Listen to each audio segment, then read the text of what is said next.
இப்போ இந்த பழம் இல்லைன்னா சமைக்கவே முடியாது அப்படின்னு சொல்லிட்டும் பெரும்பாலான நம்மளோட ரெசிபீஸில் முதல் இன்க்ரீடியண்ட்டாக இந்த பழந்தாங்க இடம் பிடிச்சிருக்குது.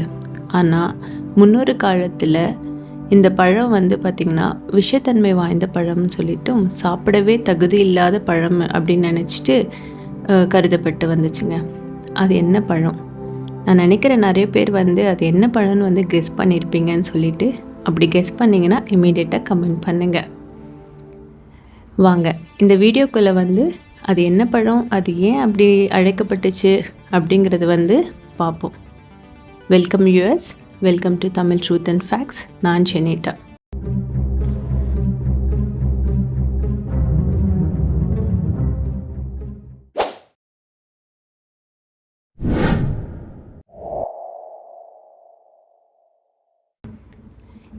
இந்த வீடியோக்குள்ளே போகிறதுக்கு முன்னாடி இந்த வீடியோ உங்களுக்கு பிடிச்சிருந்தா லைக் பண்ணி, ஷேர் பண்ணி, சப்ஸ்கிரைப். நம்ம அன்றாட சமையலுக்கு செய்ய யூஸ் பண்ணுற பழம் இந்த தக்காளி பழம். ஆனால் இந்த தக்காளி பழம் எங்கேருந்து ஆரிஜினேட் ஆனது அப்படின்னு பார்த்தீங்கன்னா சவுத் அமெரிக்காவில் இருக்கக்கூடிய பெரு, மவுண்ட் ஆண்டர்ஸ், சீலே, எக்வடோர் போன்ற நகரங்களில் தாங்க ஆரிஜினேட் ஆகிருக்குது. பட் அங்கே கூட பார்த்திங்கன்னா இது ஒரு காட்டுப்பழமாக தான் நினச்சிட்டு இருந்திருக்கிறாங்க. ஆனால் ப்ரீ கொலம்பியன் மெக்சிகோவில் தான் இதை டொமெஸ்டிகேட் பண்ணி ஆஸ்டெக்ஸ் 700 ADயில் இதை அவங்க ஃபுட்டில் யூஸ் பண்ணிட்டு வந்திருக்கிறாங்க. இந்த மாதிரி இருக்கக்கூடிய ஒரு காலகட்டத்தில் தான் ஸ்பெயின் 16th செஞ்சுரியில் மெக்சிகோவையும் அதை சுற்றி உள்ள பகுதிகளையும் இன்வைட் பண்ண ஆரம்பிச்சுங்க. அந்த டைமில் தான் இந்த தக்காளியை பற்றி அவங்களுக்கு தெரிஞ்சு வந்திருக்கு. அப்போ தான் இதையோட அருமைகளையும் அதோட டேஸ்ட்டையும் உணர்ந்து அவங்க இதையை மெல்ல யூரோப்புக்கு கொண்டு வந்தாங்க. யூரோப்புக்குள்ளே கொண்டு வந்த பிறகு கூட யாரும் இதே பெருசாக வர வைக்கலைங்க. இதே ஸ்பெயின் மக்களும் இட்டாலியன் மக்களும் மட்டும்தான் அவங்க உணவில் அருந்தி வந்தாங்க. ஆனால் இந்த ஃப்ரான்ஸும் நார்த் யூரோப்பியன் பார்ட்டில் இருக்கிற கண்ட்ரீஸும் பார்த்திங்கன்னா இது கார்டனில் வைக்கக்கூடிய ஒரு டெக்கரேட்டிவ் பிளான்ட்டாக மட்டும்தான் கருதிட்டு வந்தாங்க. இப்படி இருக்கும்போது ஒரு கட்டத்தில் இந்த தக்காளியை ஒரு எடிபிள் ஃப்ரூட்டாக அறிவித்து அதை ஃபுட்டில் கலந்து சாப்பிட ஆரம்பிச்சிருக்கிறாங்க. ஆனால் இது ரொம்ப நாள் நீடிக்கலைங்க. யூரோப்பில் இருக்கக்கூடிய அரிஸ்டோக்ராட்ஸ் அப்படின்னா யூரோப்பில் இருக்கக்கூடிய உயர்குடி மக்கள் இந்த தக்காளியை சாப்பிட்டு கண்டினியூஸாக இறக்க ஆரம்பிச்சிருக்கிறாங்க. ஸோ இந்த தக்காளியை பார்த்தாலே எல்லாத்துக்கும் இப்போது பயமாயிடுச்சு. என்னடா இந்த தக்காளி அழகாக இருக்குதே, இப்படி இருக்குதே, நல்லாவும் டேஸ்ட்டாகவும் இருக்கே, ஆனால் சாப்பிட்டா இறந்துடுறோமே அப்படின்னு சொல்லிட்டு அது ஒரு விஷப்பழமாக நினைக்க ஆரம்பித்தாங்க.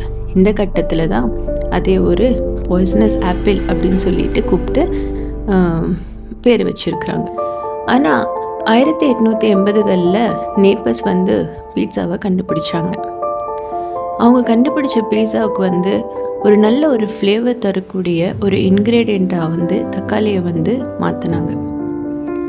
ரொம்ப நல்ல டேஸ்ட்டாக வந்துச்சு அந்த ஃபுட்டானது. இந்த மாதிரி ஒரு காலகட்டத்தில் தான் ஒரு உண்மை தெரிய வந்துச்சு. இந்த அரிஸ்டோக்ராட்ஸ் எல்லாம் இருந்தது தக்காளினால இல்லை. அதாவது அவங்க யூஸ் பண்ணக்கூடிய யூட்டென்சில்ஸ், அதாவது பிளேட்டு, கிண்ணம், கப்பு, இது போன்றது எல்லாம் எந்த உலோகத்தினால செஞ்சதுன்னா லெட்டுனால செய்யப்பட்டதுங்க, அதாவது ஈயத்தினால செய்யப்பட்டதுங்க. இந்த தக்காளி இருக்குங்களே அது அசிடிக் நேச்சர் உடையது. இந்த அசிடிக் நேச்சர் அந்த லெட்டுனால செய்யப்பட்ட யூட்டென்சில்ஸில் கலக்கிறதுனால ரியாக்ட் ஆகி லெட்டோட தன்மை ஜாஸ்தியாகி அது அந்த மக்களோட உயிரையே எடுத்துகிட்டு இருக்குங்க. ஆனால் பழி விழுந்தது என்னமோ தக்காளி மேலே தான். ஆனால் இப்படி அவங்க பழி போடுறதுக்கு ரீசனும் இருந்திருக்கு. ஏன்னா இந்த தக்காளி சும்மா லேசுப்பட்ட பழம் கிடையாதுங்க. இது சொலனேசே என்று சொல்லப்படக்கூடிய ஒரு விஷ செடியின் வகையை சார்ந்தது தான். இப்போ கூட பார்த்திங்கன்னா தக்காளி மட்டும்தான் எடிபிள் ஃப்ரூட்டே தவிர அதோட லீவ்ஸு, ஸ்டெம்ஸு, ரூட்டு மற்றது எதையுமே நம்ம உட்கொள்ளக்கூடாது. பிகாஸ் ஸ்டில் அதுக்கு வந்து ஒரு பாய்சனஸ் நேச்சர் இருக்க தான் செய்யுதுங்க. சரி, வாங்க விஷயத்துக்கு போகலாம். இப்போ இந்த செஃப்ஸ் எல்லாம் வந்து தக்காளி வச்சு நிறைய ரெசிபீஸ் கண்டுபிடிச்சிட்டாங்க. ஃபார்மர்ஸும் வந்து பார்த்திங்கன்னா இதை நல்லா விளைவிச்சு நிறைய உற்பத்தி பண்ணி வச்சுட்டாங்க. ஆனால் அதை சாப்பிட்றது யார்? இந்த மக்களுக்கு வந்து தக்காளி மேலே இருக்கிற பயம் இப்போ கூட விட்டு போகலைங்க. அங்கே அந்த தக்காளியால் உருவாக்கப்பட்ட எந்த ஒரு ஃபுட்டையும் வந்து அவங்க சாப்பிட தயாராகவே இல்லை. இப்போது மக்களோட மனசை மாற்றியே ஆகணுங்கிற நிலைக்கு வந்து தள்ளப்பட்டாங்க விவசாயிகளும் அங்கே இருக்கக்கூடிய செஃப்ஸும். இப்படி இருக்கிற நிலைமையில தான் ராபர்ட் கிபன் ஜான்சன் அப்படிங்கிற ஒரு அமெரிக்க ஃபார்மர், ஓகேங்களா, விவசாயி, என்னடா நான் வந்து யூரோப்பை பற்றி பேசிட்டு சடனாக அமெரிக்காக்குள்ளே தாவிட்டேன் அப்படின்னு நீங்கள் நினைக்கிறீங்களா? அமெரிக்காவிலையும் இதே நிலைமை தாங்க. அங்கேயும் தக்காளினா பயம்தான் அவங்களுக்கு. ஸோ இப்போது இந்த ராபர்ட் ஜான்சன் அப்படிங்கிறவர் வந்து ஒரு 2000 பேர் கூடி இருக்கக்கூடிய ஒரு மார்க்கெட் பகுதியில் வந்து எல்லாத்தையும் கூப்பிட்டு ஒரு இடத்துல ஒருங்கிணைச்சு ஒரு மேடை மாதிரி இருக்கிற இடத்துல மேலே ஏறி உங்களுக்கு வந்து தக்காளி மேலே இருக்கிற மூட நம்பிக்கையை வந்து நான் இப்போ போக்கியே ஆவேன். அதுக்காக வேண்டி இப்போ நான் என் கையில் இருக்கக்கூடிய தக்காளியை நான் சாப்பிட்டே தீருவேன் அப்படின்னு சொல்லிட்டு அவர் வந்து சொன்னார். எல்லோரும் வந்து கூட்டத்தில் இருக்கவங்க எல்லோரும் வந்து பயந்துட்டாங்க. வேண்டாங்க, சாப்பிடாதீங்க. இதில் வந்து கூடுதலாக ஒரு விஷயம் என்னென்னா, ஒரு லேடி அந்த கூட்டத்தில் ஓன்னு கத்திட்டே மயக்கம் போட்டே விழுந்துட்டாங்க. அந்த அளவுக்கு தக்காளினா பயங்க மக்களுக்கு. இருந்தாலும் இவர் ஜான்சன் வந்து அதையே கேட்குற பாடு இல்லை. அவர் வந்து தக்காளியை வந்து ஒரு கடி கடித்தார். எல்லோரும் ஓன்னு அலற ஆரம்பித்தாங்க. இருந்தாலும் இவர் விடாப்பிடியாக அந்த முழு பெரிய தக்காளியையும் வந்து சாப்பிட்டு அவரோட கைகளை வந்து மேலே உயர்த்தி, பாருங்கள் நான் சாப்பிட்டு முடிச்சிட்டேன், எனக்கு ஒன்றுமே ஆகலை, அதனால் நீங்கள் தக்காளி மேலே வச்சிட்ருக்கிற எல்லா மூட நம்பிக்கைகளும் பொய்யானதே, தக்காளி ஒரு எடிபிளான ஒரு ஃப்ரூட்டு தான், எந்த பிரச்சனையும் கிடையாது, ஒரு நல்ல ஒரு ஃப்ரூட்டு அப்படின்னு சொல்லிட்டு எல்லாத்துக்கும் அறிவித்தார். அங்கேருந்த ஃபயர்மேன் பேண்டவங்க he's done he's still alive அப்படின்னு சொல்லிட்டு அதை வச்சு ஒரு பாட்டே பாடி கொண்டாடினாங்க. அப்போ தான் அங்கே மக்கள் வந்து அந்த தக்காளியை வந்து நம்ப ஆரம்பித்தாங்க. அதுக்கப்புறம் தான் யூரோப்லேயும் அமெரிக்காவிலையும் தக்காளி வந்து ஒரு மெயினான ஒரு இன்க்ரீடியண்ட்டாகவே மாறிச்சு. எந்த ஒரு விஷயம் எடுத்தாலும் வந்து தக்காளி இல்லாமல் அவங்க செய்கிறதாவே இல்லை. இதே போல் ஸ்பானிஷ் வந்து 16th செஞ்சுரியில் வந்து பிலிப்பைன்ஸையும் இன்வைட் பண்ணாங்க. அதனால் தக்காளி வந்து பிலிப்பைன் நாட்டுக்கும் என்டர் ஆகி பிலிப்பைன்ஸும் அதை வந்து பெரும்பாலும் யூஸ் பண்ண ஆரம்பித்தாங்க.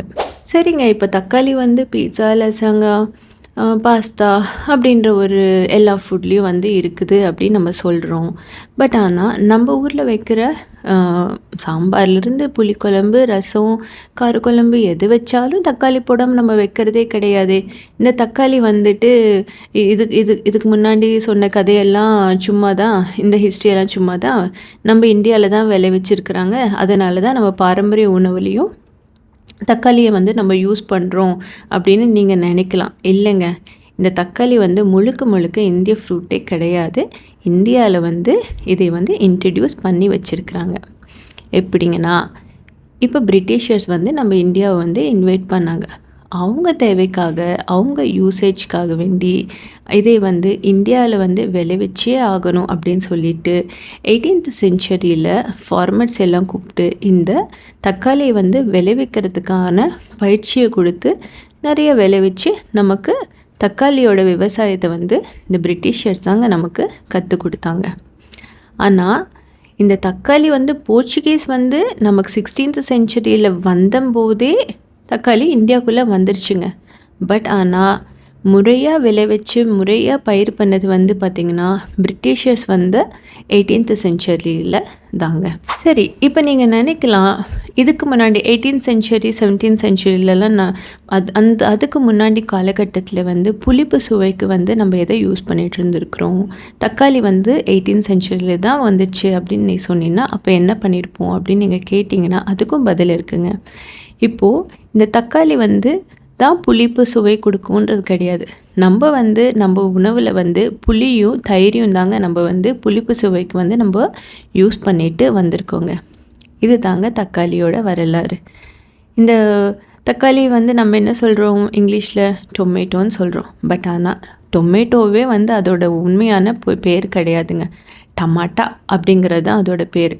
பட் ஆனால் ஆல்ரெடி வந்து பிரிட்டிஷர்ஸ் கிட்ட பொட்டேட்டோ அப்படிங்கிற ஒரு வெஜிடபிள் இருந்தங்காட்டி ஒரு ரைமிங்காக இருக்கட்டும்னு சொல்லிட்டு இந்த டமாட்டா அப்படிங்கிற ஒரு பேர் டொமேட்டோ அப்படின்னு மாற்றி அப்படியே ஒரு ட்வின்னிங்கில் அப்படியே ஃபார்ம் ஆகிட்டும் அப்படின்னு சொல்லிட்டு ஈஸியஸ்ட்டு ப்ரொனன்சேஷனுக்காண்டி அதை மாற்றி வச்சுட்டாங்கங்க. சரி வியூவர்ஸ், இந்த வீடியோ உங்களுக்கு பிடிச்சிருக்கும் அப்படின்னு நான் நினைக்கிறேன். இந்த வீடியோவை பற்றின கமெண்ட்ஸை வந்துட்டு எனக்கு கண்டிப்பாக ஷேர் பண்ணுங்கள். அப்புறம் இன்னும் ஒரு சுவாரஸ்யமான வீடியோவோட அடுத்த வீடியோவில் நம்ம சந்திக்கலாம். பாய்.